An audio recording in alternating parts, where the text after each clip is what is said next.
2,403 people died at Pearl Harbor on December 7, 1941, when the Japanese attacked the Hawaii naval base. More than 2,000 of those were Navy personnel. 7 combat ships sank but were salvaged.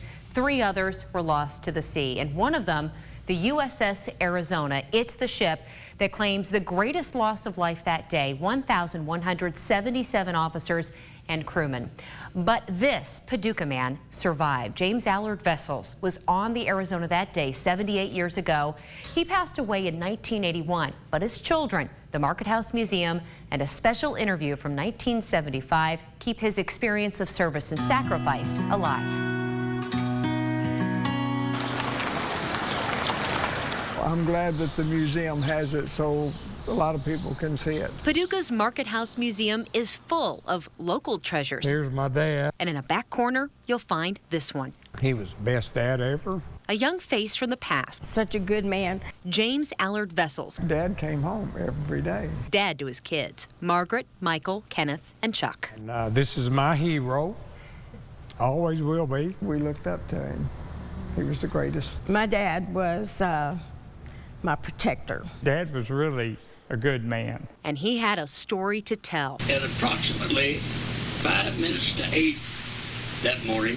In 1975, he did, to his niece Susan, who had to interview an interesting person for a school project. When the first dive bomber. She did interview, and after that it was like something opened up, and he talked about it all the time.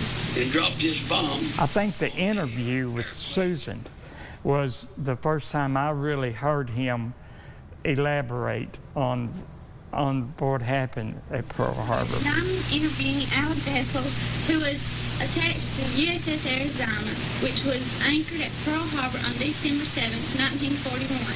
The day the Japanese attacked, fleet anchored there. It was a Sunday morning, quiet, when the first dive bomber came over Ford Island. When this bomb went off, Lightfoot and I jumped up to see what was going on, as we couldn't figure what was happening.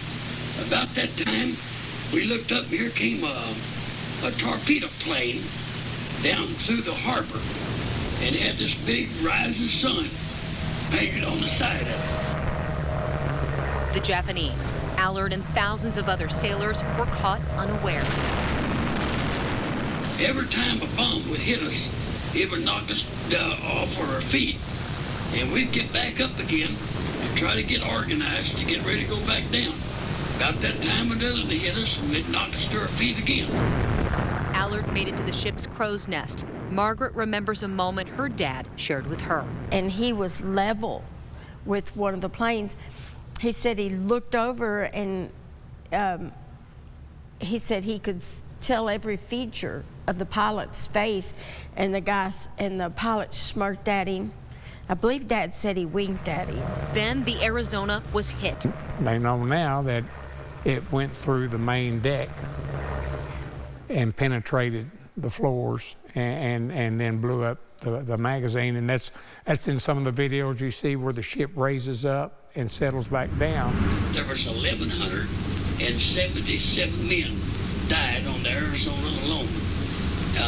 Out of the division that I was in, which was anti-aircraft, but there wasn't just about 7 or 8 of us left out of the 6th Division.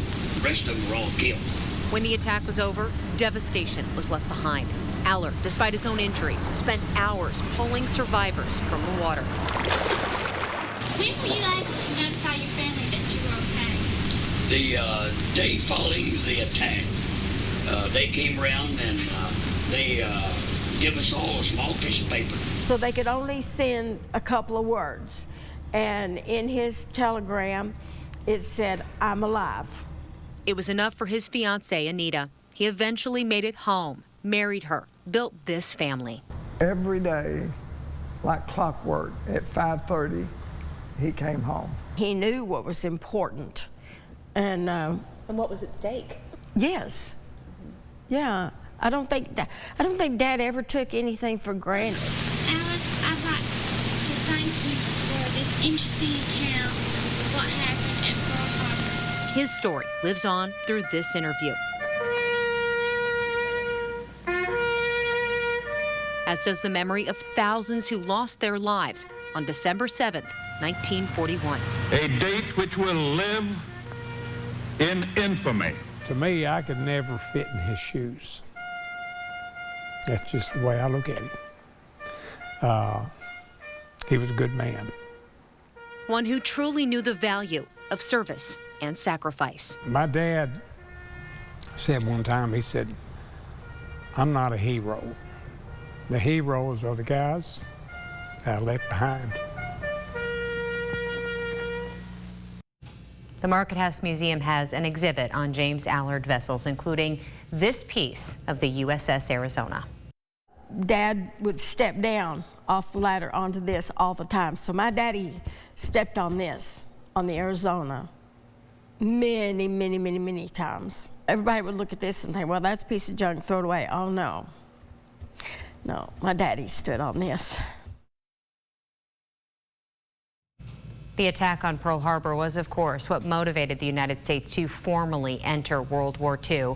The D-Day landings and the Battle of Normandy in 1944 were a critical turning point for the Allied forces in defeating the Nazis. Well, this Thursday, June 6th, marks 75 years since 156,000 American, British, and Canadian troops stormed 50 miles of Normandy's beaches in northern France.